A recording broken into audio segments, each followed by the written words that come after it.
Mesdames, Messieurs, bonsoir et merci de nous recevoir chez vous et bienvenue sur ce débat organisé donc par l'Eurotap dans le cadre d'un projet intitulé Projet Transparence, Contrat minier et pétrolier avec un slogan, un engagement médiatique. Le thème de ce débat, c'est la validation du Niger au processus de l'initiative pour la transparence dans les industries extractives ITE, enjeux et défis. Pour en parler, des personnes averties sur la thématique. Et je vais commencer à ma droite. Monsieur Aksar Abdelkarim, il est secrétaire exécutif de l'ITE. Monsieur Aksar, bonsoir. Bonsoir. À ses côtés, nous avons monsieur Chiroma Mahamadou, il est membre du ROTAP. Chiroma, bonsoir. Bonsoir. Et à ma gauche, nous avons monsieur Moukela Halidou. Il est du collège de la société civile OGMC. Monsieur Moukela, bonsoir. Bonsoir. Alors, avec ces personnes, nous allons faire donc le tour de la question, comme je le disais au début de ce débat. C'est la validation du Niger, donc comme vous le savez, au processus de l'ITE, les enjeux et les défis. Et avant de parler un peu de ces deux thématiques, nous allons revenir, chers débatteurs, sur rappeler un peu la mémoire de l'opinion nationale et internationale, comment le Niger à un moment a quitté le processus de l'ITE et comment le Niger a réintégré ce processus. Alors, je vais commencer par M. Chiroma, qui a suivi certainement un peu comment le Niger a quitté ce processus et comment le Niger a réintégré. Juste un petit rappel en tant qu'acteur. Comment vous avez suivi un peu tout cela? Ok, merci M. Tikiré. Parler de comment le Niger a quitté, moi je dis que le Niger a quitté en suivant les émotions de quelques acteurs. C'est juste par des émotions, les gens ont décidé, bon on quitte, mais dans le fond, il y avait des reproches qui ont été faits au Niger, donc dans la mise en œuvre de l'ITE. Maintenant, bon, les gens ont vu qu'il y a des faiblesses, il y a des insuffisances, il y a des remontrances qui ont été faites. Maintenant, au lieu de corriger, les gens, certains acteurs ont préféré suivre leurs émotions pour dire bon, on s'en va, on quitte. Bon, je pense que c'est comme ça le Niger est parti. C'était malheureux. Bon, heureusement, le Niger était revenu aussi dans l'initiative. Le retour, c'est aussi la manifestation du vœu de revenir. Donc le Niger il est revenu sur des meilleurs sentiments. Et donc il a regardé la situation en face et il a demandé à revenir de l'initiative. Donc voilà moi ce que je peux dire concernant le départ et le retour du Niger dans l'initiative. Monsieur le secrétaire exécutif de l'ITE, Monsieur Aksar Abdelkarim, ce processus qui a vu le Niger qui a quitté un peu ce processus de l'ITE et qui a réintégré encore en 2020 ce processus au niveau du secrétariat exécutif de l'ITE, comment vous avez un peu vous aussi suivi l'évolution de tout ce feuilleton, s'il faut l'appeler ainsi? Bon, en fait, quand le Niger avait quitté l'ITE, comme l'a dit Chiroma, c'est vraiment par un coup de tête. Il y avait à l'époque, là, dans la norme 2016, il y avait une série de 23 exigences que nous n'avons pas respectées. Et qu'il y ait le problème de la société civile ou pas, on allait être suspendu. Mais bon, comme il l'a dit, c'est le côté émotif qui a primé et on a quitté. Mais si tout ce processus-là, c'est parce qu'il y avait un dysfonctionnement notoire de notre ancien dispositif ITU qui ne fonctionnait pas, qui n'avait pas les moyens de fonctionner, il n'y avait pas de personnel et en fait qui était complètement, il y avait un déficit total de communication entre d'abord ITU et la hiérarchie au niveau de la primature et aussi avec ITU international. Il y avait un déficit de communication. Heureusement que ces choses-là ont été corrigées. Il y a eu une mission, suite à ce retrait, une mission du secrétariat international de l'ITU qui a rencontré le Premier ministre et chacun a fait son mea culpa. Ils ont fait, ITU a fait son mea culpa, le gouvernement du Niger, on a convenu, le gouvernement du Niger ITIE, de repartir sur de nouvelles bases, sur des bases beaucoup plus efficaces et efficientes. Et c'est dans ce sens-là que le gouvernement du Niger a mis en place un nouveau dispositif. Et ce nouveau dispositif a été mis en place vraiment de concert avec l'ensemble des acteurs qui étaient partie prenante. Donc, un comité avait été mis en place pour rédiger le nouveau texte et toutes les parties prenantes ont été consultées et ont contribué à mettre en place un nouveau dispositif. Et je pense, j'ose espérer que les choses vont aller mieux cette fois-ci et avec le concours de tout le monde. Monsieur Ali Moukela, au niveau du collège de la société civile au GMC, comment vous avez un peu suivi tout ce processus d'intégration du Niger à l'ITIE après avoir quand même quitté ce processus? Oui, mais il faut dire que membre du GMC, collège de société civile, c'est après oui. En tout cas, les nouveaux textes de l'ITIE Niger, après la mise en place de toutes les structures que nous avons mis en place, effectivement, le collège de la société civile au sein du GMC. Parlant d'abord du premier problème que nous avons eu, je voudrais quand même profiter aussi pour en tout cas reconnaître la hauteur d'esprit du SE qui est là, parce qu'il a reconnu quand même qu'il y a eu déphasage entre l'ancien dispositif, notamment le secrétariat permanent, le gouvernement, l'ITIE international.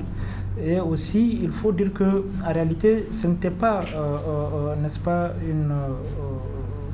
c'était juste que le Niger a été suspendu du fait que certaines exigences n'ont pas été respectées. Et c'est vrai qu'en ce moment, il se trouvait qu'il y avait aussi les manifestations de la société civile. Les gens liaient beaucoup l'ITIE aux organisations de la société civile, oubliant que l'ITIE, aujourd'hui, le dispositif ITIE est piloté par la primature. Donc, lorsque l'ITIE international avait relevé ces insuffisances, il a été suspendu, le Niger a été suspendu de l'ITIE, le temps de lui permettre de corriger et de respecter les exigences, de revenir sur des meilleurs sentiments, de revenir sur des nouvelles bases. Mais malheureusement, les gens ont induit le Premier ministre à son temps en erreur et le gouvernement de manière générale pour dire que l'ITIE c'est une organisation de la société civile et que le gouvernement peut quitter comme il l'entend. Et tout de suite, le gouvernement nigérien a pris une décision. Nous avons même été surpris. C'était à Abidjan que moi j'ai vu la correspondance où le Niger a décidé carrément de quitter l'ITIE. Mais bon, par la suite, les choses ont changé. Le gouvernement est revenu sur les meilleurs sentiments. Le Niger, à travers le dispositif qui a été mis en place, avait continué, j'allais dire, jusqu'à plaider pour son retour au niveau de l'ITIE. Dieu merci, les différents acteurs ont tous concouru pour que le Niger retrouve sa place, pour que le Niger reprenne sa place au niveau de l'institution. Et cela a été fait depuis 2019. Le dispositif a commencé à être mis en place jusqu'à ce qu'aujourd'hui nous ayons un secrétariat vraiment exécutif qui fonctionne et qui d'ailleurs, peut-être que c'est la suite de nos discussions, qui a eu déjà à produire 2 rapports et certainement que nous tendons aussi vers la validation, la première validation du Niger aujourd'hui. Je pense quand même que c'est déjà un satisfait pour nous en tant que société civile, mais pour le groupe multipartite de concertation de manière générale. Alors, on peut dire que le Niger est désormais depuis 2020 un bon élève au sein de l'ITIE. C'est maintenant que nous passons nos premiers, examens. Voilà. C'est ça la validation dont on est en train de parler d'ailleurs. Il faut dire que lorsque nous avons été, le Niger a réintégré, le Niger a pris, n'est-ce pas, des engagements de pouvoir d'abord produire les rapports, notamment le rapport 2019, le rapport 2020, et de passer la première validation. Comme je l'ai dit tout à l'heure, Dieu merci, nous avons quand même pu respecter les délais, même si à un moment nous avons demandé une prorogation. Nous avons quand même pu respecter les délais pour la publication de nos 2 rapports, le rapport 2019 et le rapport 2020. Et aujourd'hui, comme je l'ai dit, nous sommes déjà dans la phase de la première validation, et c'est ça le premier test. C'est-à-dire que si nous arrivons à passer cette validation, c'est que le Niger peut être déjà considéré comme étant bon élève. Et je pense quand même qu'avec le mécanisme que nous avons mis en place au niveau du groupe multipartite de concertation, que ce soit collège société civile, que ce soit l'État ou les sociétés, je pense quand même que tout un chacun d'entre nous, nous sommes mis devant l'intérêt du Niger et nous nous sommes dit qu'il est important qu'on œuvre pour que le Niger puisse quand même passer cette première validation. Alors, M. Tchourouma, au niveau du ROTAP, après avoir réintégré l'autre pays, le Niger qui a réintégré le processus de l'ITE en 2020, alors j'imagine qu'au niveau du ROTAP, ça a été quand même un ouf de soulagement et ça a été bien accueilli. Il ne suffit pas de réintégrer le processus de l'ITE pour le moment. Le plus important, quels sont les enjeux, s'il faut parler d'enjeux? Ok, merci M. Tekiré. C'est vrai, c'est vraiment un ouf de soulagement parce qu'à un moment, ceux qui ne comprenaient pas avaient même lié l'ITE au coordinateur du ROTAP. Même en partant, c'est des choses que les gens ont dites pour induire. De toute façon, on aura l'occasion de donner au SE de l'ITE pour éclairer l'opinion. L'ITE, c'est la chose de Ali Idrissa, c'est ce qu'il disait. Bon, après, les hautes autorités, Dieu merci, ils ont compris que ce n'est pas ça. Bon, les enjeux au niveau du ROTAP, moi, je parlerai de 3 niveaux d'enjeux. D'abord, il y a des enjeux au niveau même du gouvernement, donc de l'État. Il y a des enjeux au niveau des compagnies exploitantes elles-mêmes et aussi des enjeux au niveau de la société civile. Quand vous prenez par exemple au niveau de l'État, le premier enjeu c'est l'enjeu de transparence, de la bonne gouvernance dans les industries extractives. Parce que ITIE, comme vous savez, c'est une initiative qui prône la transparence dans les industries extractives. Donc un pays qui met en œuvre cette initiative-là et qui est déclaré pays conforme, donc c'est un pays dans lequel on peut dire que les ressources naturelles ou bien les industries extractives sont gérées de façon transparente. Il y a une bonne gouvernance des ressources extractives. Ça, c'est le premier enjeu pour le pays. Maintenant, le deuxième enjeu, c'est aussi le respect du devoir de diligence. Vous savez, tous les États ont signé, ils ont promis ils ont pris un certain nombre d'engagements, notamment le devoir de diligence dans les industries extractives, de la gouvernance des industries extractives. Quand on valide votre pays, quand vous êtes déclaré pays conforme, donc vous respectez et vous avez accompli ce devoir-là. Un autre enjeu aussi, c'est l'appui des partenaires techniques et financiers. Certains partenaires techniques et financiers conditionnent souvent leurs appuis à la bonne gouvernance, à la transparence dans les industries extractives. Donc s'ils voient que votre pays, si le pays est déclaré pays conforme, donc ça peut vraiment ouvrir, ça peut encourager certains partenaires techniques et financiers à venir vraiment appuyer les pays dans beaucoup de domaines. Ça c'est du côté étatique. Quand vous prenez du côté de compagnies extractive. Donc le premier enjeu en matière de cette validation-là, c'est les investissements. Il y a certaines institutions aussi financières, peut-être il y a certaines banques ou certains groupes bancaires qui peuvent conditionner certains prêts ou certains seuils de prêts à l'investissement dans un pays déclaré conforme à cette initiative-là. C'est-à-dire quand vous voulez exploiter, quand vous voulez investir dans un pays qui est déclaré conforme, il conditionne l'octroi de ces prêts-là à cette exigence-là. Donc pour les entreprises qui veulent exploiter au Niger aussi, c'est une aubaine, c'est une occasion d'avoir beaucoup d'investissements parce que le Niger est un pays conforme. Le Niger est un pays dans lequel les ressources extractives sont gérées de façon transparente. Il y a aussi la transparence, comme je l'ai dit, au niveau des compagnies aussi, c'est un enjeu. Maintenant, quand vous prenez au niveau des citoyens, au niveau de la société civile, si on peut le dire, donc le premier enjeu, c'est d'avoir les informations. Avant même la validation, cette initiative permet aux citoyens d'être informés sur tous les paiements qui sont faits dans les industries extractives. Les compagnies, elles déclarent ce qu'elles ont payé. L'État aussi, il déclare ce qu'il a reçu. Donc déjà, ça donne un certain degré d'information de tous les montants, de tous les revenus qui sont vraiment générés dans les industries extractives. Ça, c'est le premier enjeu. Le deuxième enjeu, ça permet vraiment à ceux qui s'y intéressent aussi de savoir quelle est la contribution de ce secteur-là dans l'économie. Parce que tout à l'heure, Halil vous parlait des rapports. Les rapports que l'ITIE produit, c'est des rapports qui donnent le maximum d'informations possibles sur tous les montants, tous les paiements qui ont été faits. Et sur l'apport même des industries extractives sur l'économie, dans le PIB, dans tout. C'est vraiment une large gamme d'informations qu'on donne aux citoyens. Donc, pour ceux qui s'y intéressent vraiment, ils sont informés de ce qui est payé, les revenus qui sont dans les industries extractives. et de la contribution même des industries extractives donc à l'économie du pays, que ce soit en termes de paiement, en termes de même en termes sociaux, en termes d'employés qui sont recrutés dans le domaine des industries extractives.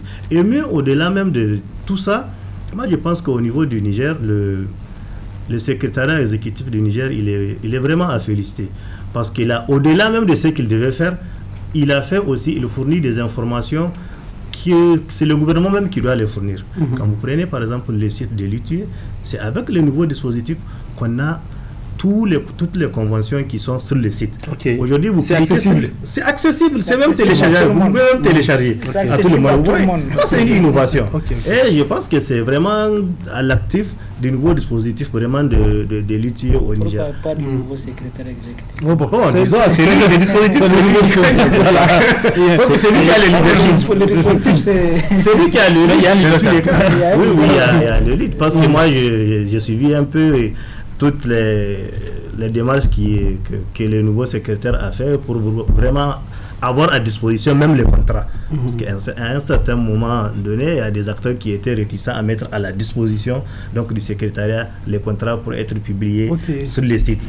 Il a fait des démarches, Dieu merci. Aujourd'hui, quand vous regardez les sites, vous avez vraiment le maximum d'informations dont vous avez besoin dans le domaine des industries extractives. Donc tout ça, c'est des enjeux vraiment qui sont très pertinents et qui en somme contribuent à asseoir une bonne gouvernance, une gouvernance saine dans le domaine des industries extractives ou de l'exploitation des ressources naturelles du sous-sol de façon générale. Donc voilà pour le moment ce que je peux dire en termes d'enjeux de cette validation donc, du Niger au processus de l'ITIE.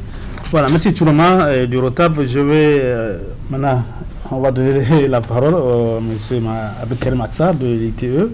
Monsieur le secrétaire exécutif, je pense bien que vous avez un peu tout à l'heure un peu touché par M. Tchourama où les gens ont tendance à confondre même l'ITIE. C'est quoi d'abord? C'est quoi son rôle? Et les gens le confondent même à des structures de la société civile. Alors, ça c'est la première étape de la question. Expliquez-nous un peu, c'est quoi l'ITIE? Pour tous ceux qui ne connaissent pas l'ITIE, c'est quoi? Expliquez-nous. En fait, ITIE, c'est une initiative qui a été lancée depuis 2003 et qui prône la gouvernance, la bonne gouvernance du secteur extractif dans les pays donc, qui sont riches en matières premières. Donc, de façon à ce que les retombées de ces exploitations soient le plus profitables aux populations. Donc, cette initiative, c'est une série de normes qui ont été établies. Donc, la dernière en date, c'est la norme 2019 avec une série d'exigences. C'est 7 exigences et 34 sous-exigences que chaque État qui adhère au processus, parce que c'est une question de volonté d'adhérer à l'initiative. Chaque État qui adhère à l'initiative doit d'abord une série de préalables. Pour adhérer, il faut mettre un groupe multipartite de concertation. Il faut mettre d'abord une structure pour mettre en œuvre l'ITIE. Il faut mettre en place un groupe multipartite de concertation qui regroupe des représentants de la société civile, des représentants des entreprises et des représentants de l'État. Et il faut avoir un règlement intérieur, un code de conduite et des termes de référence de ce groupe multipartite. Donc ça, c'est le préalable pour pouvoir adhérer à l'ITIE. Donc le dossier doit être fait plus un plan de travail, parce que quand le GMC adopte un plan de travail, c'est ça qui constitue le dossier d'adhésion à l'ITIE. Une fois qu'on a adhéré, en tout cas selon la norme 2019, les choses ont évolué. Maintenant, dès qu'on adhère, on est considéré comme pays de mise en œuvre. Donc on est considéré comme pays de mise en œuvre. Il n'y a plus de pays conformes ou de pays non conformes. C'est des pays de mise en œuvre. Et c'est quoi la différence? La différence, c'est qu'avant, vous adhérez et on juge si vous êtes conforme ou pas. Maintenant, il n'y a plus de jugement de valeur. C'est une note qu'on donne au moment de la validation. Donc on donne une note par rapport à... Il y a le nouveau système de validation examine 3 aspects. Le premier, c'est l'engagement des parties prenantes. Les parties prenantes, c'est les entreprises, la société civile et l'État.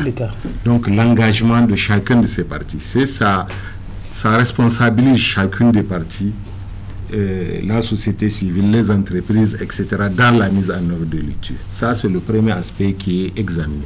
Le deuxième aspect, c'est la question de la transparence. Il y a une série de... Bon, dans la norme, c'est les exigences 2 à 6, où les états de mise en œuvre se doivent de divulguer un certain nombre d'informations.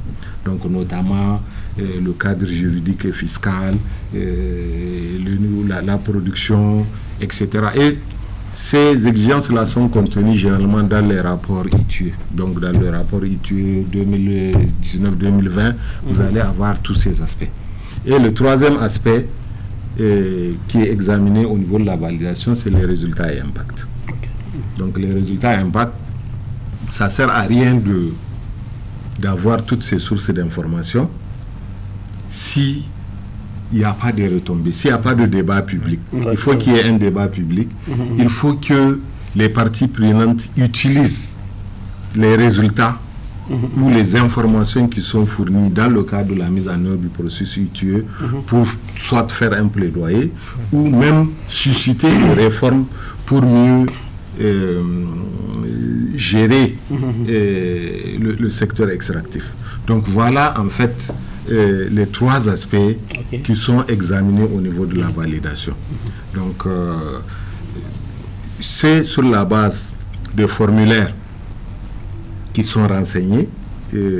La société civile a eu à renseigner son formulaire parce que c'est des questions très précises. On veut savoir qu'est-ce que vous faites, comment vous consultez votre base, etc.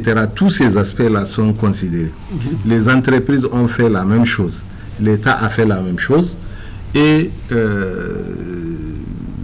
la question de la gouvernance du groupe multipartite qui fait partie de l'engagement est examinée par tout le GMC, de même que les résultats et impacts.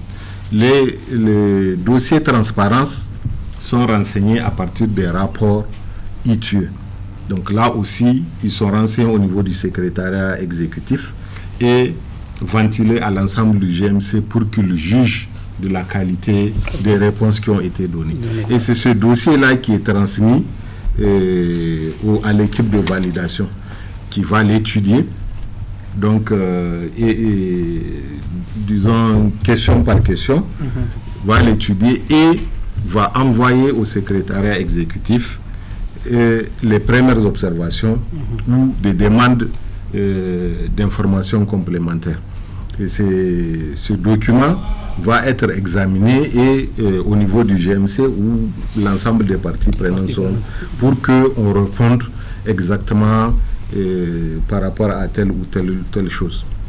Et une fois que c'est accepté, on envoie, si le GMC convient, on renvoie donc toutes nos réponses renseignées à l'équipe de validation. Voilà en fait à l'international. Voilà comment les choses se déroulent. Et il y a une note qui est donnée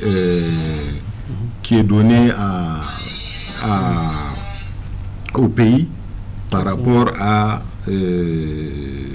chacun, soit c'est faible, c'est de 0 à 50, 0 à 49 c'est faible, etc. Modéré, excellent. Nous, vraiment, on a été modeste et disons l'État du Niger a été modeste. Dans le PDS, on s'est fixé un objectif d'atteindre la note de 80 sur 100. Ça, c'est un objectif qu'on vise, donc en mettant en œuvre tout cela. C'est un objectif de 80 sur 100. On peut aller au-delà. Et l'objectif, c'est le 80%. Ça, c'est le minimum qu'on peut avoir. Si on va en deçà, c'est pas. Donc, 80 sur 100, c'est modéré. Donc, si on arrive à atteindre 80 sur 100 ou au-delà, c'est tout à l'honneur de l'ensemble du DNITUE, l'ensemble des parties prenantes, donc à savoir l'État. Mais le gros du travail incombe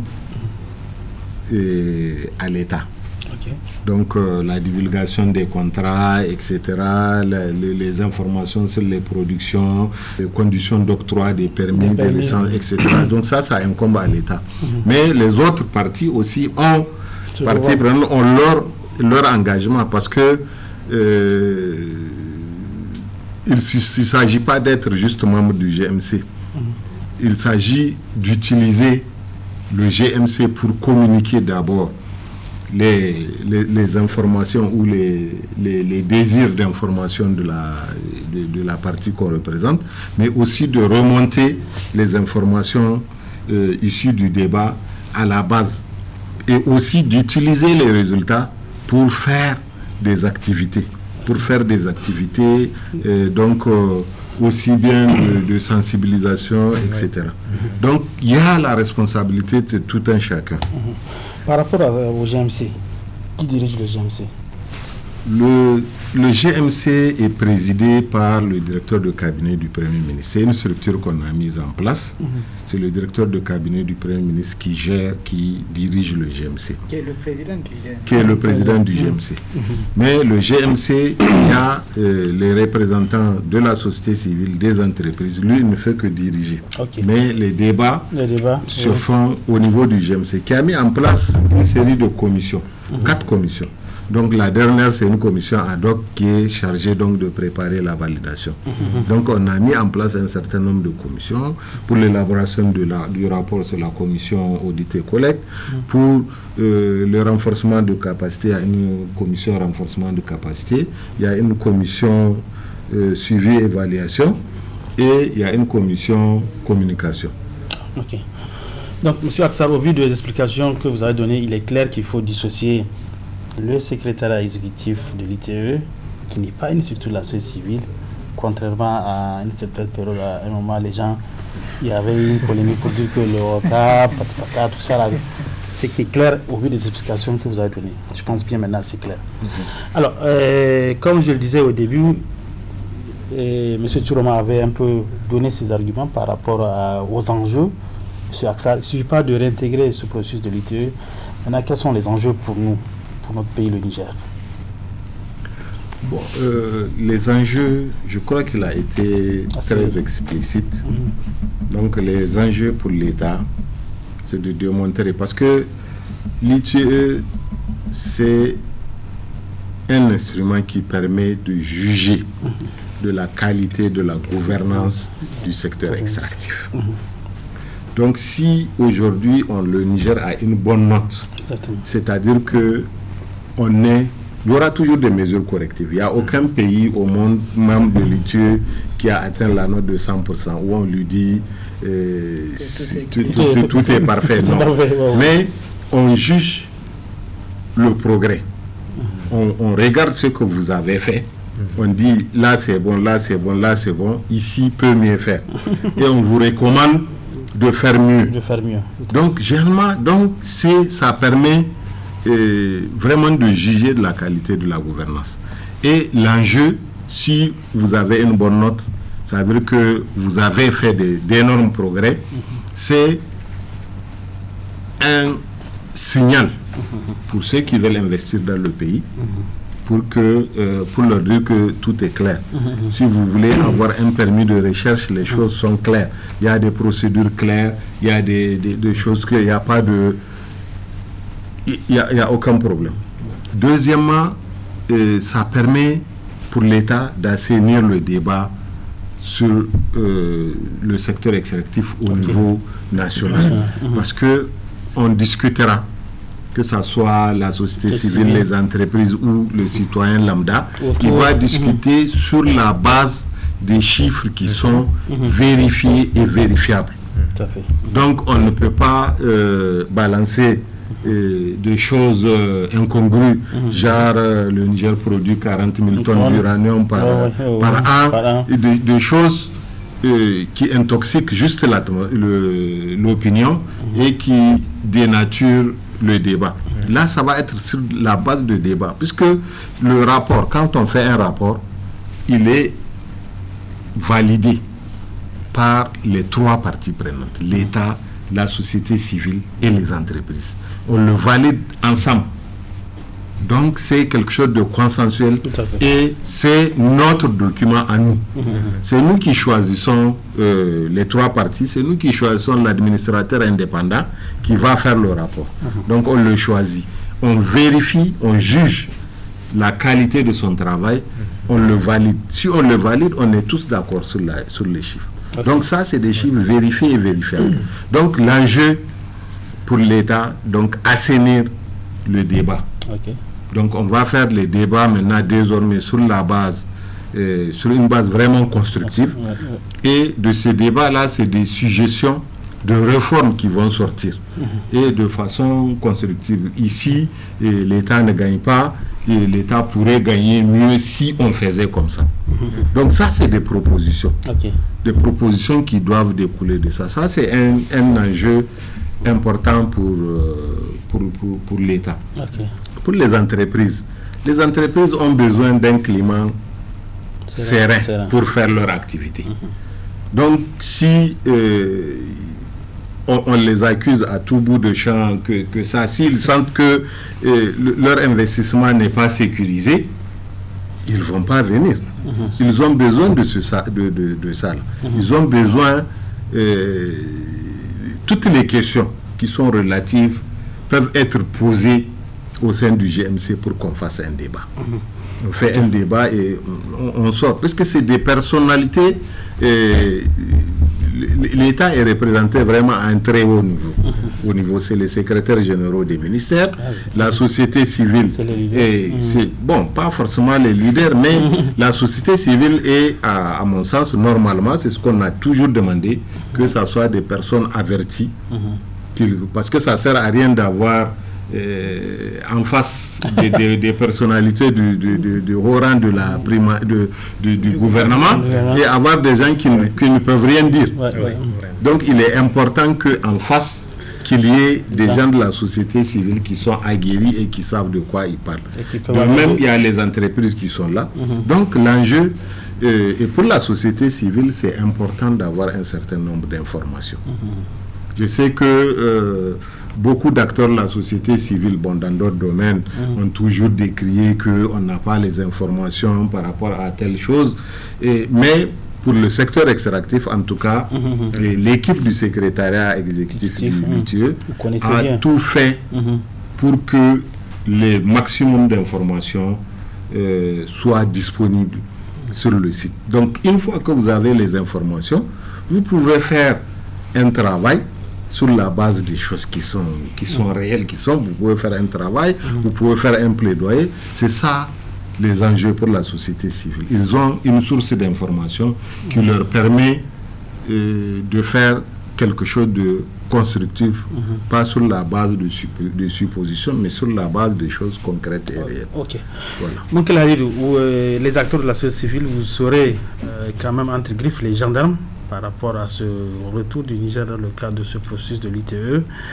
Et à travers cet acte posé par les autorités nigériennes, notre pays respecte désormais les normes et les principes de cette organisation internationale dans la gouvernance dans le secteur des industries extractives. Et M. Aksar tout à l'heure a effleuré un peu quelques enjeux pour vous en tant qu'acteur de la société civile. J'imagine que cette fois-ci, vous n'allez pas laisser quand même que ce retour soit encore, on va faire encore un retour en arrière encore. Non, d'abord, il faut recadrer. Nous ne sommes pas fautifs si le Niger. Non, je n'ai pas dit que vous êtes fautifs. Chacun joue ce n'est pas du tout ça. Ce n'est pas du fait de la société civile, comme Aksar l'a dit. C'est parce que dans l'élaboration des rapports, il y a eu beaucoup de retard. Et surtout par rapport au respect des exigences, il y a véritablement eu beaucoup de défaillances dans l'ancien dispositif de l'ITUE Niger. Je l'ai dit tout à l'heure, il y a eu beaucoup d'améliorations et aujourd'hui nous estimons que l'ITUE Niger est sur la bonne voie. Je voulais d'abord revenir sur la question qui a été posée à Aksar, c'est quoi l'ITUE? L'ITUE, c'est vrai qu'à un moment, les gens confondaient ça à une organisation ou à la société civile. Mais c'est vrai, si même l'ITUE en tant que tel, c'est une organisation de la société civile, mais c'est que pour intégrer l'ITUE, il faut d'abord forcément que ce soit les États. Ce sont les États qui intègrent l'ITUE, ce ne sont pas des organisations indépendantes de la société civile. Et pour que l'ITUE existe dans un pays, il faut que les trois composantes puissent être véritablement actives. La société civile, les entreprises et l'État. Donc, lorsque une des composantes n'est pas présente dans le dispositif ITIE, c'est qu'on ne peut pas parler d'ITIE.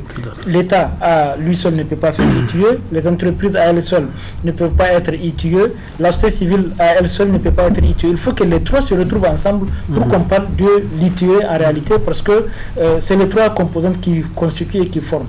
L'enjeu pour nous, en tant que société civile, c'est ce que tout à l'heure Kiroma a relevé.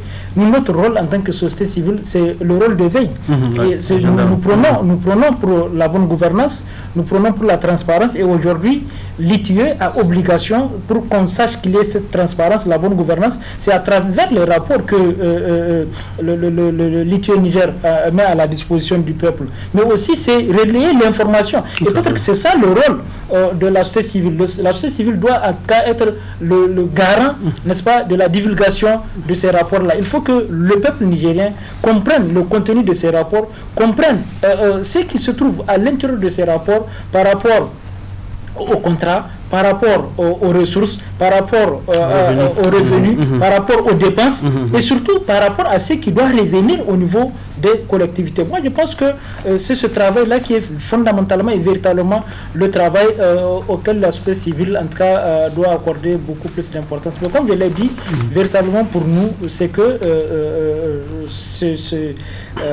cette étape que nous sommes en train de vouloir franchir, qui est l'étape de la validation.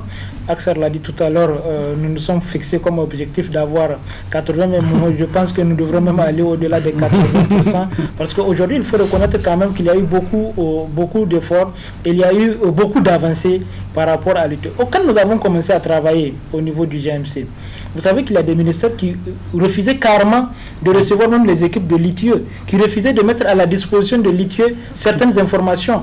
Mais le secrétaire exécutif, à travers le secrétaire qui est là, a fait note, parce que le directeur de cabinet du Premier ministre est le président du GMC. Ça veut dire que s'il y a des barrières, il doit user de son poids, et il doit même faire intervenir le Premier ministre pour que les ministères puissent s'accorder. Et heureusement pour nous, je dis bien, Dieu merci, en tout cas, il y a eu des notes qui ont été adressées à l'ensemble des ministères concernés. Et je crois que lors d'une de nos formations, il y a même eu cette recommandation d'instituer l'ITIE au niveau des différents ministères pour permettre à ce qu'on puisse avoir des points focaux dans tous ces ministères-là pour que les informations puissent nous revenir à temps. Et je pense que ce mécanisme-là est véritablement en marche, et c'est ça qui nous permet aujourd'hui d'avoir certaines informations, certains documents, et surtout le travail qui se passe au niveau du secrétariat permanent.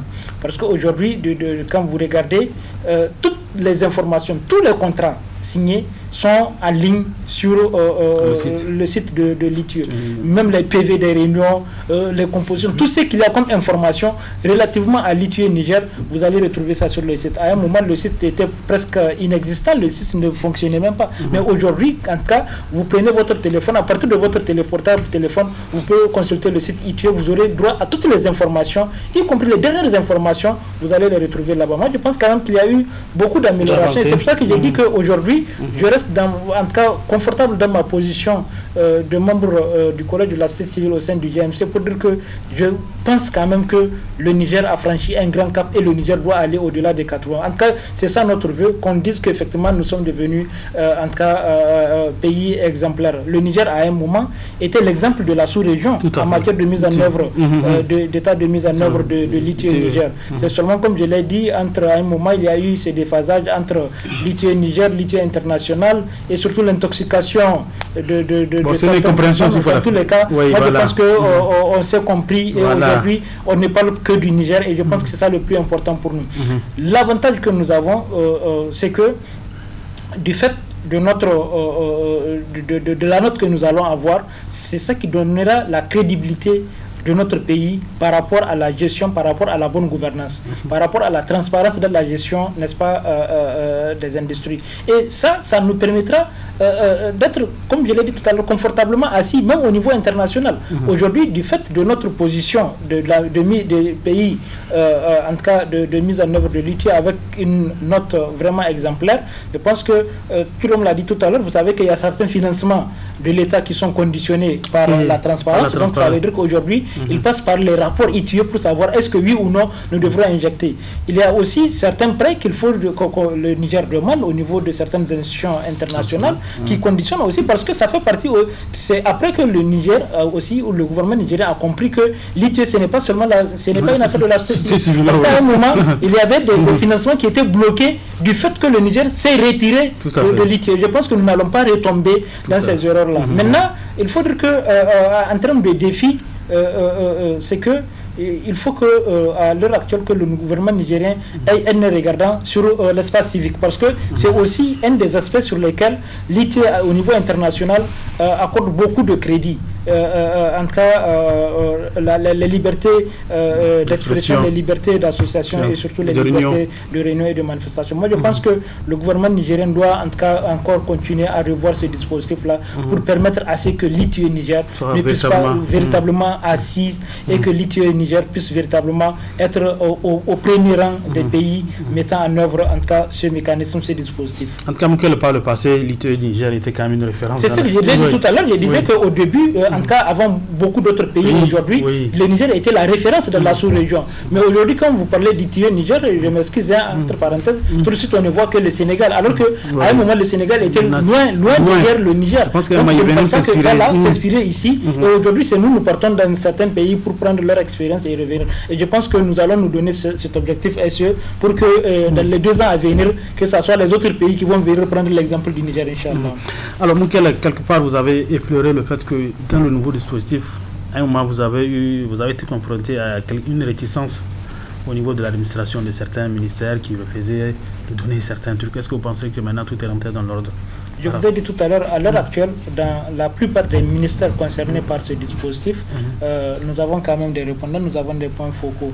Et c'est que mieux aujourd'hui, du fait de l'implication des plus hautes autorités, en tout cas de notre pays, notamment la primature à travers le directeur de cabinet du Premier ministre, en tout cas presque tous les secrétaires généraux, en dehors de quelques-uns qui doivent siéger au niveau du GMC, sont en train de venir. Et s'ils ne viennent pas, ils envoient leurs adjoints. Ou en tout cas, les directeurs concernés directement par les thématiques. Donc, nous estimons quand même qu'aujourd'hui, nous avons dépassé cette phase-là. Je l'ai dit tout à l'heure, aujourd'hui, quand vous prenez, nous avons presque toutes les informations. Ça veut dire que si nous avons les informations, c'est que nous avons dépassé cette étape de réticence de certains ministères à vouloir donner les informations. Et s'il y a blocage, je pense que ce que beaucoup de Nigériens peut-être ne savent pas, c'est que l'ITIE est une institution qui est rattachée directement à la primature. Le SC, en tout cas, a cette opportunité et cette possibilité d'être en contact directement avec le directeur de cabinet du Premier ministre. Et quand on parle du directeur de cabinet du Premier ministre, on parle du Premier ministre parce que le directeur le rencontre à n'importe quel moment pour lui faire part des problèmes que nous avons. Et aujourd'hui, c'est que le gouvernement nigérien même n'a pas intérêt à ce qu'il y ait des manquements par rapport à la mise en œuvre de l'ITIE au Niger. Voilà, merci bien Moukel Haridou. Et je vais maintenant aborder cette question, le fait qu'il faut informer les populations nigériennes par rapport à tout ce processus. Alors, au niveau de ROTAP, M. Chiroma, qu'est-ce que vous êtes en train de faire pour toucher le maximum de Nigériens? Parce que là, le SE l'a dit tout à l'heure, Moukel l'a dit, tout est sur le site du l'ITIE Niger. Mais le site qui a accès au site, c'est un peu les intellectuels qui sont là. Mais vous, au niveau de ROTAP, est-ce que vous pensez déjà à vulgariser tout cela au niveau des populations qui sont notamment dans les zones où tous ces minerais sont extraits? Est-ce que vous pensez à cela, à toucher ces populations, à vulgariser un peu cela? Évidemment, c'est ce que nous faisons. Et je crois que c'est aussi un aspect lié à l'un des défis. Donc, c'est, disons, j'allais dire entre griffes, la consommation de l'information fournie. L'ITIE a fourni les informations. Tout est sur le site. Mais est-ce que les citoyens sont en train de les utiliser? Exactement. Est-ce que les citoyens sont en train de faire un bon usage de l'information qui est disponible. C'est ça le premier défi. Nous, au niveau de la société civile, au niveau du ROTAP, donc nous faisons ce travail. Ce que nous faisons, premièrement, c'est la vulgarisation du rapport ITIE. Donc tous les rapports que ITIE Niger a produits, nous les vulgarisons. Donc souvent nous les synthétisons. Vulgariser en français, où est-ce que vous pensez à le faire dans toutes les langues? On fait, bon, ça c'est peut-être, on va dire, le mécanisme par lequel on passe pour faire la divulgation. On fait des conférences publiques, grand public. Donc on informe les gens, voilà, les rapports est sorti, voilà les agrégats, voilà les grandes informations qu'il y a dans le rapport, voilà les grands paiements, voilà le nombre de permis qui est octroyé, voilà ce qui est même exploité, et voilà le tonnage, la production, la valeur, tout ça, la contribution. Donc nous informons les citoyens à travers des conférences publiques, à travers des débats, à travers même des ateliers de formation. On fait des ateliers de vulgarisation du rapport, donc on choisit un certain nombre d'acteurs clés de la société civile dans les différentes régions du Niger. Même les élus. Même les élus, évidemment nous travaillons avec les élus nationaux et les élus locaux. Donc nous faisons cette vulgarisation-là. Et jusque-là, ça reste aussi le défi, je dirais, pour nous et aussi pour le dispositif. Donc c'est le type même, disons le format, parce que c'est vrai, c'est un rapport. Quand vous prenez, bon, le citoyen lambda, bon, entre griffes, excusez-moi, le citoyen ordinaire, peut-être il ne pourra pas bien exploiter donc le rapport, parce qu'il faut avoir souvent un certain nombre de niveaux pour bien comprendre, pour bien exploiter le rapport. Et je pense que dans ce sens, je crois que le dispositif est en train de faire quelque chose. J'ai cru en qu'il y a même des possibilités de traduction. Voilà, on fait la traduction en langue, je parle sous contrôle du SE. Oui, ça c'est les défis, il reste. Mais vraiment, nous, au niveau de la société civile, c'est ce que nous faisons, c'est la vulgarisation du rapport. C'est souvent, on fait aussi une sorte de synthèse de rapport qu'on met à la disposition donc des citoyens, et aussi même l'explication. On peut rassembler les gens, les expliquer, voilà, telle chose, voilà ce que ça veut dire, voilà là où il faut voir telle donnée. Donc nous faisons tout ce travail-là. Et peut-être, je ne sais pas si on est venu au défi. On n'est pas encore arrivé à ce défi. Bon, voilà ce que je peux dire au niveau de la société civile pour vraiment rendre accessible les données ou les informations qui sont fournies dans le rapport. Vraiment, c'est la vulgarisation, c'est la synthèse, c'est l'analyse même du rapport. On le prend, on l'analyse, on le synthétise, on sort quelques tendances vraiment globales et on informe les citoyens. À travers notre site aussi, on met à disposition, et même les copies que le secrétariat exécutif met à notre disposition aussi, on les met aussi à disposition de la société civile au niveau local. Donc on les envoie aussi souvent des copies du rapport pour leur demander de lire et vraiment de faire leurs analyses. M. Roma, l'ITIE Niger est sur la bonne voie. Oui, elle est. Moi, vous avez vu, je n'ai même pas perdu de temps sur la validation. Je sais que le Niger sera validé. Inch'Allah. Ça, vraiment, au vu du travail qui a été abattu, au vu vraiment de la trajectoire sur laquelle ITIE Niger est, je n'ai aucun doute que ITIE Niger est sur la bonne voie. Le Niger sera validé. Et vraiment, le défi aussi pour le dispositif, c'est de maintenir le cap. Franchement, pour le moment, tout est bon. Donc il y a un défi vraiment de maintenir cet élan-là. Ne pas tomber dans les erreurs du passé. Bon, là, les erreurs du passé, là, ils ne seront pas dedans. Ça, ils ne seront pas dedans. Mais quand même, il faut maintenir. On est à un niveau qui est bon, il ne faut pas tomber, il ne faut pas reculer. Il faut maintenir. Il faut maintenir le cap. C'est vraiment l'un des défis qui est vraiment sur la bonne voie. Et le dispositif est en train de faire un très bon travail. Il est en train de respecter toutes les exigences. Il fait de son mieux pour que le Niger respecte les exigences et toutes les sous-exigences donc relatives à la norme 2019. Donc c'est vraiment un défi de garder le cap. Et nous, moi, au nom du ROTAP, nous les encourageons beaucoup. Et vraiment, ce que je peux dire, c'est garder le cap. Il y aura peut-être le temps de félicitations. Voilà, après, mais pour le moment, c'est bon. Il faut maintenir le cap. Il faut aller dans ce sens. Aksa, Abdelkarim, il faut maintenir le cap. Là, vous avez le soutien de la société civile qui est prête à accompagner notre pays, le Niger, à maintenir le cap. Et au niveau du secrétariat exécutif de l'ITIE Niger, là aussi, vous êtes confiant pour la suite. En fait, pour préparer la validation, au moment du remplissage du formulaire qui s'appelle résultats et impact, on s'est rendu compte que on a encore beaucoup de choses à faire relativement à la question de la communication et du débat public. On a beaucoup de choses à faire, en ce sens que on n'a pas capitalisé donc la collecte de toutes ces informations pour que le grand public ait accès. Parce que quand on remplit le formulaire, on vous demande de citer le nombre de débats que vous avez faits, à quel endroit vous les avez faits, etc. Avec qui et qui. Et là, on se rend compte qu'au moment de remplissage, bon, on n'a pas fait grand-chose. Et ça touchait qui et qui. Voilà. Donc ça, c'est quelque chose de hyper important. Et comme je le disais tout à l'heure, le rôle de la société civile, c'est de servir de relais. De prendre la relève donc pour pouvoir, avec l'appui technique du secrétariat exécutif, de pouvoir continuer la vulgarisation. Nous, on a lancé, par exemple, le rapport 2019, on a lancé juste la dissémination du rapport, mais ça s'est arrêté là. On n'a pas les zones qui sont concernées par le secteur extractif, les zones qui sont impactées. Et si ce n'est pas à l'occasion des missions ponctuelles, on remet à quelques acteurs mais on a encore un déficit de communication. En tout cas, le principal défi qui nous incombe, qui est en face de nous, donc c'est le défi de la communication et de l'information du public. Aujourd'hui, on a mis en place un site. Dieu merci, vraiment on a fait d'énormes efforts pour que le site là soit opérationnel, contienne toutes les informations, on arrive à le mettre à jour autant que faire se peut, mais c'est pas tout le monde qui sait que ce site existe. Hein? Et là, on se rend compte qu'on a failli par rapport à la communication, par rapport à cela. C'est la communication...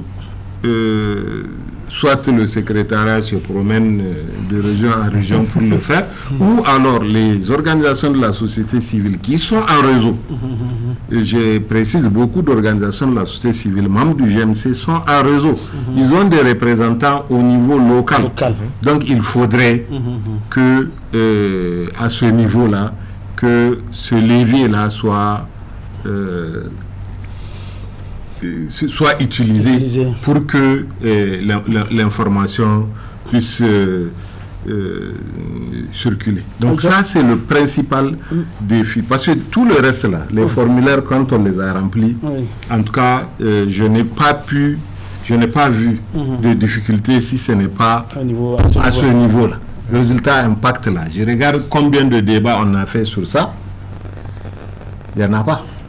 La société civile le sait. Quand il y a eu, quand il fallait remplir, parce que on a un pays qui a fait 1 260 000 km², beaucoup de... Mais vraiment, il faudrait qu'on retrousse les manches pour que... Je pense que le défi, il est là. Moi, je pense que M.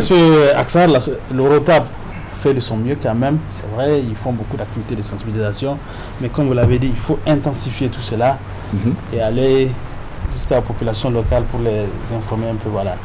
Quel Halidou par rapport à cette question de communication soulevée par le secrétaire exécutif? Oui, en fait, il faudrait que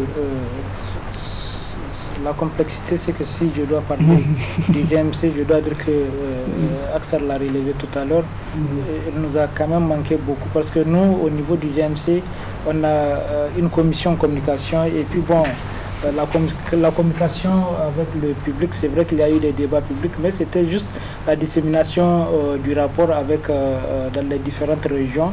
Ce que l'IT international attend, c'est les débats jusqu'au niveau à la base. Mais ce travail, c'est que il y a des organisations qui le font, notamment le ROTAB.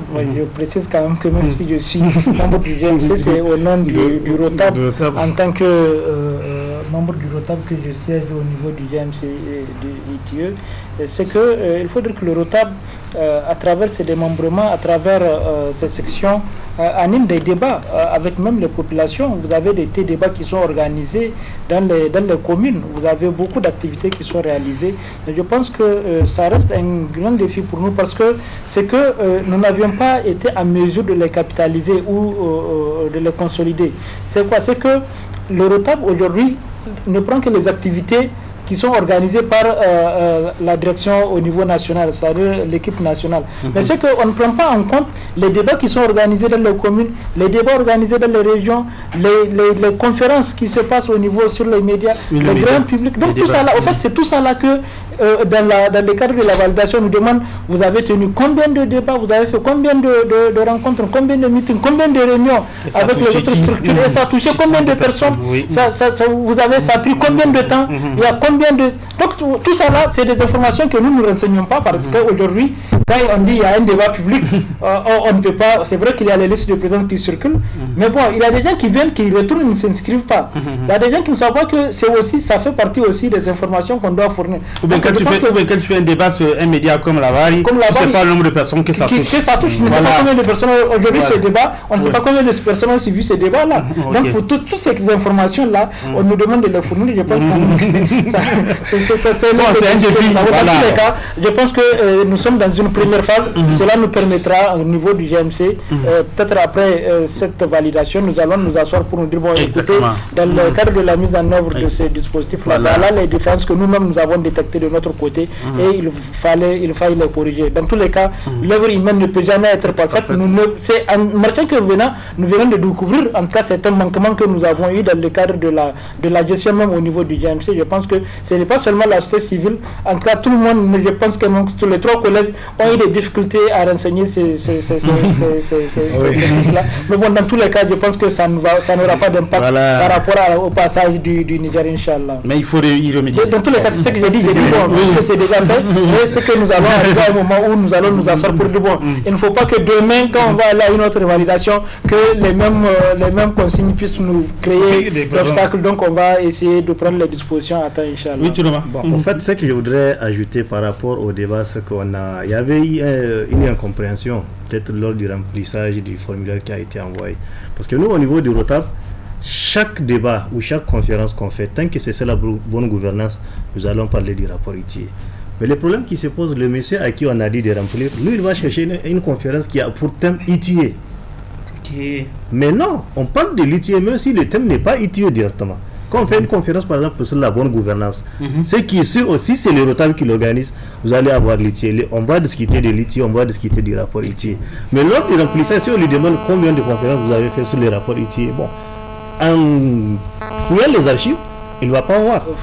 Mais moi, je peux vous assurer que, quand même, au niveau du ROTAB, nous avons fait beaucoup de conférences. En fait, c'était un problème de formulation des questions. En réalité, c'est de l'anglais traduit en français. Donc, quand on fait du Google Translate, il y a toujours des trucs que vous ne pouvez pas comprendre. Si c'était en anglais, si les questionnaires étaient directement en français, on n'allait pas avoir les mêmes problèmes qu'on a eu aujourd'hui. Parce que les mots changent en fonction, ou que ce soit en anglais ou en français, on n'avait pas la même compréhension des trucs. Parce que moi, je peux personnellement, je fais... Et vous clôturez avec les défis. Ok. Voilà. Personnellement, moi, j'avais animé plusieurs conférences où c'est-à-dire le site, je rentre dans le site et je projetais même le site. Même lors des conférences, même lors des ateliers de formation, j'ai l'habitude de projeter le site de l'ITIE pour dire aux participants, voilà, c'est une source d'information, voilà ce que ça veut dire, tout ça. Vous voyez. Maintenant, s'il vous plaît, le site, s'il vous plaît, avec le taux de couverture Internet qu'on a dans ce pays-là, essayez de changer le site. Il est fait, il est là, c'est vrai, c'est déjà bon. Il est opérationnel, c'est le plus important. Exactement. Voilà, maintenant, par rapport au nombre de personnes qui ont accès au site, moi, par exemple, moi-même qui suis journaliste, aujourd'hui que j'ai appris que le site il est à jour. Voilà. Je suis d'accord. Voilà. Je suis d'accord avec vous. On va changer de... c'est un exemple. Donc là, parce que le SEO est déjà averti par rapport à son site. Il va désormais vulgariser son site pour qu'il soit connu de tous les Nigériens. Voilà. Oui, exactement. Je suis d'accord avec vous, M. Tikere. Maintenant, bon, les défis, je le disais tantôt, le premier défi, c'est vraiment peut-être le format. il faut diversifier les différents formats dans lesquels l'information est rendue disponible. Donc ça, c'est vraiment un défi qui est là. Je pense que les réflexions sont en train d'être faites. Nous aussi, nous sommes en train de réfléchir. Peut-être on va faire des propositions ou bien les informations qu'on va avoir au niveau du dispositif, donc au niveau du secrétariat exécutif, nous allons les voir dans quel format, nous allons les rendre comestibles, comme on dit, quoi, au plus grand nombre, aux citoyens ordinaires. Quand vous rentrez par exemple dans la ville ou dans le village de, je sais pas, Tibarkatan, quand vous prenez quelqu'un, il peut dire, bon voilà, voilà ce qu'il y a dans le rapport, au moins quelque chose comme ça. C'est des réflexions qui sont en cours. Nous sommes en train de voir comment vraiment relever ces défis. Le deuxième défi, bon, moi, je pense que c'est aussi le défi de déclaration de ratissage. Parce que quand vous prenez, souvent il y a des seuils. Je crois que les GMC, il s'est fixé, il y a des montants qui ne sont pas déclarés. Je crois que c'est en fonction du seuil qu'ils se sont fixés, qu'ils prennent en compte les paiements, les différents paiements. Je pense qu'il y a certains paiements, c'est de voir vraiment, j'invite l'étudiant à voir comment faire pour ratisser large. C'est-à-dire prendre en compte le maximum des paiements possibles, même si c'est des paiements peut-être, en tout cas le seuil, la question du seuil, en fait, je pense qu'il faut vraiment réfléchir et voir comment ratisser large, comment vraiment prendre en compte le maximum des paiements, parce que je te dis, c'est un seuil, on fixe un seuil de paiements, donc tous les paiements qui n'ont pas atteint ce seuil là, on ne les prend pas en compte dans le rapport. Tu vois, c'est peut-être il y a beaucoup de choses qui peuvent être loupées, donc voilà, corriger par rapport à ça. Maintenant, le grand défi qui se pose à nous tous, à l'État, à la société civile, les entreprises au niveau national et international, c'est au fait quelle est la finalité de tout ça. Parce qu'on dit bonne gouvernance, on dit gouvernance des industries extractives, mais la finalité, l'impact au niveau des citoyens, de la vie des citoyens, qu'est-ce que ça produit comme impact? C'est-à-dire au-delà des acteurs, au-delà de l'information, mais est-ce que le fait que le Niger est un pays de mise en œuvre de l'ITIE, est-ce que ça se sent sur l'amélioration des conditions de vie de nos citoyens? C'est une question très... C'est vraiment le défi. C'est-à-dire comment faire en sorte, comment traduire cette initiative, cette opportunité, tout le travail qu'on fait là, comment le traduire en amélioration des conditions de vie de nos citoyens, des populations. Peut-être prioritairement celles qui sont déjà directement impactées par l'activité des industries extractives, donc les populations qui sont environnantes, et même au-delà, toutes les populations du pays. J'espère que ça, c'est vraiment le grand défi que nous avons, nous tous les acteurs. Et je pense que c'est sur ça, moi, je vais m'arrêter là, et je laisse le défi vraiment, la question est posée. Merci. Merci Abdelkarim Aksar. Pour finir, je vais juste rebondir sur quelque chose qu'il a dit. Les déclarations de l'État, que ce soit les régies financières, ministère des Mines, etc., sont exhaustives. Il n'y a pas de seuil de matérialité pour les déclarations de l'État. Seulement, pour un souci donc de couvrir à peu près 90%, parce que tout est calculé, le seuil est déterminé à partir des déclarations de l'État. On dit on veut couvrir 99% ou 90% des paiements. Si on ne fixe pas de seuil de matérialité, on va demander à quelques 200 et quelques sociétés, ou même que ce soit des détenteurs de permis d'exploitation semi-mécanisés, de faire les déclarations in extenso et de concilier chacun des deux. Donc on ne pourra pas en un an faire un rapport. Donc c'est ce choix-là qui a été fait. Mais les déclarations de l'État sont exhaustives. Donc il n'y a pas de seuil de matérialité par rapport à ça. Et si on a été suspendu en 2000 sous la base du rapport 2014, un des reproches qui a été fait, c'est que le groupe multipartite de l'époque n'avait pas défini de seuil de matérialité. Ils ont dit on veut au franc près. Et quand vous dites au franc près, vous ne pouvez pas concilier. Par exemple, je donne juste un exemple. Une société minière qui achète des timbres fiscaux ou qui paye les vignettes ou qui paye le péage routier. C'est des paiements qui sont faits à l'État. Mais s'ils déclarent, mais en face, les régies financières, là, ceux qui vendent le timbre, quand vous achetez un timbre, là, on ne dit pas, il n'y a pas de facture. On vous donne le timbre. Il n'y a pas de reçu. Donc, de l'autre côté, vous ne pouvez pas faire la conciliation. Et si vous ne faites pas la conciliation, vous allez avoir un pourcentage très élevé de choses qui n'ont pas été conciliées. Et là, c'est une mauvaise note sur la qualité du rapport. Donc c'est délibérément qu'on a pris à partir de la déclaration de l'État, on dit bon, on s'arrête d'ici. Donc les sociétés qui n'atteignent pas ce paiement-là, on va se contenter de la déclaration unilatérale de l'État. Ceux qui ont dépassé, ils vont déclarer. Maintenant, les sociétés d'État doivent eux aussi déclarer intégralement toutes les choses. Voilà. Maintenant, les dépenses sociétales, même si il n'y a pas de... Bon, là, l'État ne peut même pas savoir. C'est que les dépenses sociétales, c'est la société qui déclare. Donc voilà en fait en gros sur quoi. Mais les défis, la question du défi, c'est vraiment pour moi le défi le plus important, c'est l'intégration de la culture ITIE au niveau de tous les acteurs. Au niveau de toutes les institutions de l'État, il faut qu'il y ait une culture ITIE. Et c'est pour ça que dans notre plan de travail qu'on a adopté 2023, on a programmé de faire des formations sur la norme ITIE au niveau de tous les ministères qui sont concernés. Donc on va faire des formations pour que les gens s'approprient ITIE.